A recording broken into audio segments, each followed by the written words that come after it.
Romarinho parece mesmo de saída do Al Ittihad. O clube árabe, em conjunto com um empresário brasileiro, já começa a buscar alternativas para substituir o jogador que é pretendido, por exemplo, pelo Corinthians. E no vídeo de hoje do canal do Nicola dou mais detalhes dessa história. Bora falar também sobre a perseguição de parte da torcida do Flamengo em relação a Diego Ribas, o quanto isso pode influenciar na renovação do contrato do meia, que é pretendido pelo São Paulo. Bora falar também sobre o tapetão e o caso Sport, enfim, com uma definição. Vou falar também sobre Palmeiras e Atlético Paranaense, que tem negociações com uma concorrente da Globo, concorrente inusitada. Para completar, falo sobre Lisca doido, com propostas de 3 clubes brasileiros. Tem ainda informações sobre a crise no Barcelona, detalhes da final da Libertadores e uma série de outras coisas. Tudo isso a partir de agora, não sei antes me apresentar. Sou o Jorge Nicola e criei esse canal para mais de 1.080.000 inscritos, para deixar todos vocês super bem informados sobre as coisas do futebol. Antes de começar a passar todas as novidades, só pedir para deixarem like, para se inscreverem no canal e lembrar que daqui a pouco, às 7 horas da noite, tem programa do Nicola ao vivo. Conto com a presença de vocês, beleza? Bora começar falando que o Flamengo decidiu baixar o preço dos seus ingressos para a partida do próximo sábado contra o Atlético Mineiro. Jogo que pode valer o Campeonato Brasileiro. Diferença de 13 pontos entre os times. Se o Atlético vencer o Flamengo, abre 16 e aí a chance de o Flamengo buscar o tricampeonato vai deixar de existir. Esses R$35 são bem mais baratos do que o preço dos ingressos cobrados pelos dirigentes do Flamengo. Por exemplo, para a partida dessa quarta-feira, Flamengo e Atlético Paranaense se enfrentam a partir das 9h30 da noite no Maracanã pela Copa do Brasil. Outra novidade importante na quarta-feira no Rio de Janeiro. A Prefeitura do Rio liberou 100% da capacidade dos estádios. E o Flamengo já pode, inclusive, ter mais gente do que imaginava para o confronto contra o Atlético Paranaense, tanto que o Fla divulgou em suas redes sociais a liberação de novas cargas de ingresso para os setores mais baratos do estádio. As restrições continuam, há uma série de limitações, você precisa ter as 2 doses da vacina, mas de qualquer maneira, a partir de agora, torcedores de Vasco, Botafogo, Flamengo e Fluminense podem se beneficiar dessa liberação de 100% do público da capacidade nos estádios. Outra informação nesse giro de notícias inicial: Néstor Pitana, árbitro argentino, foi escolhido pela Conmebol para apitar a partida final da Libertadores entre Flamengo e Palmeiras, marcada para 27 de novembro. Pitana, bastante experiente, com um vasto currículo, vai embolsar $20 mil para apitar esse jogo. Bolsa extremamente interessante, uma das maiores já praticadas no futebol da América do Sul. Bom, quero falar agora sobre o Barcelona, mais uma derrota nessa quarta-feira. Perdeu por 1-0 para o Rayo Vallecano na condição de visitante em jogo do Campeonato Espanhol. O único gol da partida anotado por Radamel Falcán Garcia, colombiano que em alguns momentos já foi especulado inclusive em clubes brasileiros. O momento do Barcelona é tenebroso. Depois da derrota no final de semana para o Real Madrid em casa, o Ronald Koeman, que é o técnico do Barcelona, chegou a ter seu carro cercado por torcedores, foi alvo de protestos. Clima muito ruim, deve ficar ainda pior depois dessa derrota. O Barcelona é apenas o 9º colocado no espanhol após 10 rodadas. Não fez nenhum gol nos últimos 3 jogos na condição de visitante. Esse é o novo recorde, que se iguala a 2003. Na oportunidade, a coisa de 17 para 18 anos atrás, o Barcelona também, em 3 jogos consecutivos fora de casa, não havia conseguido balançar as redes. O saldo do Barcelona na atual temporada: 5 vitórias, 3 empates, 5 derrotas. 16 gols marcados e 17 gols sofridos, saldo negativo de 1 gol desde o início da temporada. Não sei o que estão esperando com o Ronald Koeman. Se eu fosse presidente do Barcelona, já havia o demitido há bastante tempo. Por falar em demissão, treinador, quero contar sobre o Lisca, que deu uma entrevista bem legal ao podcast O Bairrista.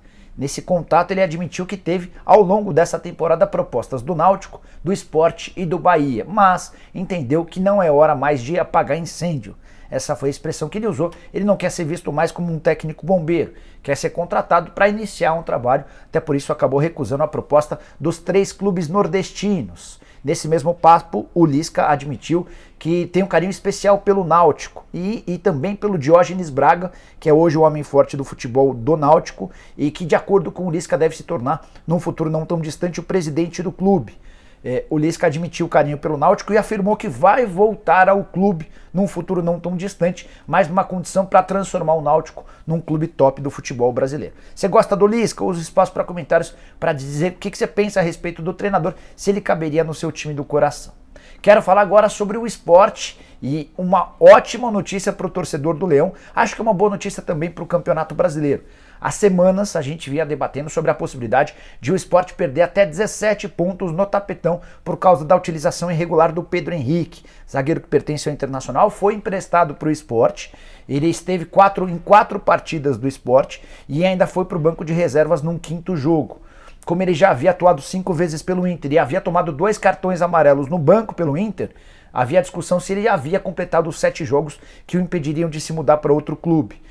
9 times da Série A pediram no STJD que o Sport perdesse 17 pontos pela utilização irregular do Pedro Henrique. Os 9 clubes que haviam tentado, todos brigando contra o Sport na zona do rebaixamento ou contra o rebaixamento. E nessa quarta-feira a Procuradoria do Superior Tribunal de Justiça Desportiva acabou decidindo por arquivar a denúncia desses 9 clubes, ou seja, entendeu que o Sport colocou o Pedro Henrique de forma regular.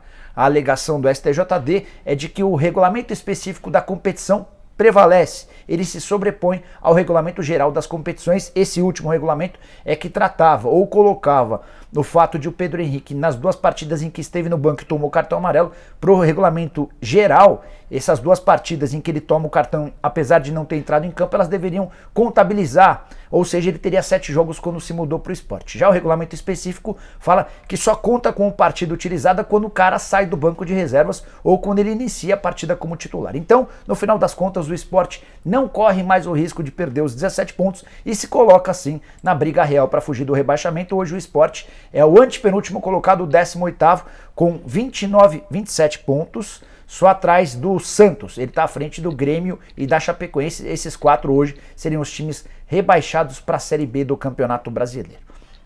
Como é que você viu toda essa história? Eu só não queria que o STJD se posicionasse ou se pronunciasse no fim do Campeonato Brasileiro. Houve o anúncio de forma até antecipada, então achei bacana para que essa história não ficasse sendo prolongada.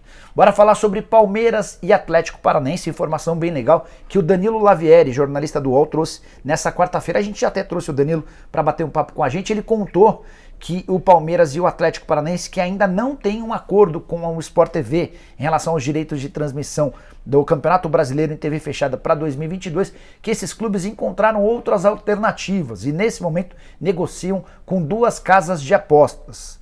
Nomes das casas de apostas não foram divulgadas, mas que a intenção dessas casas de aposta, caso fechassem com o Palmeiras ou com o Atlético, era colocar os jogos desses 2 times em alguma TV fechada, que não o Sport TV, só para citar um exemplo, a Disney, e ao mesmo tempo elas explorariam os jogos no site de aposta esportiva. Você deve estar se perguntando qual seria a vantagem. Para um apostador que gosta do Palmeiras ou que assiste ao jogo do Atlético Paranaense, ele poderia fazer aposta dentro do próprio site dessa casa enquanto fazia suas apostas. Algo que tem se tornado cada vez mais frequente no exterior e deve virar algo bastante algo bastante usual, algo bastante comum por aqui. Como eu contei, as 2 casas de apostas não tiveram os nomes revelados. Só para arrematar sobre esse assunto, é legal contar que o Santos, o Ceará, o Fortaleza, o Bahia, o Curitiba e o Juventude, que também tinham um contrato com a TNT Esportes, esses já migraram, já se acertaram com o Sport TV. A partir do ano que vem, os direitos de transmissão em TV fechada ficarão exclusivos para a Sport TV. A Sport TV já tem hoje 18 dos 20 clubes que integram a primeira divisão, faltam acordos com o Palmeiras e com o Atlético Paranaense. Palmeiras e o Atlético, caso fechem com alguma dessas casas de aposta, vão se beneficiar da lei do mandante, aquela lei que permite ao clube, ainda que não exista acordo com o rival, transmita todos os seus jogos na condição de mandante. A casa de apostas que fechar com algum dos 2 vai poder exibir os 19 jogos em casa do Palmeiras e os 19 jogos em casa do Atlético Paranaense, o Furacão, que também não tem acordo com a Globo referente ao pay-per-view. Bora falar agora sobre Diego Ribas, que horas antes do confronto extremamente importante contra o Atlético Paranaense, virou alvo de uma campanha da própria torcida do Flamengo. Na terça-feira, o Diego treinou entre os titulares do Flamengo por opção do Renato Gaúcho. E a notícia de que o Diego pode ser titular de novo pegou muito mal com torcedores rubro-negros que criaram em bom número a hashtag #ForaDiegoRibas. Esse foi, inclusive, um dos assuntos mais comentados do Twitter nas últimas horas. Eu até fui tentar entender os motivos. Eu pensei que o Diego tivesse feito alguma coisa recente que tivesse desagradado aos torcedores. Mas são coisas antigas. O torcedor, por exemplo, se lembra de um pênalti perdido pelo Diego contra o Cruzeiro numa Copa do Brasil. Se lembra também de outro pênalti desperdiçado contra o Atlético Paranaense na eliminação de 2019.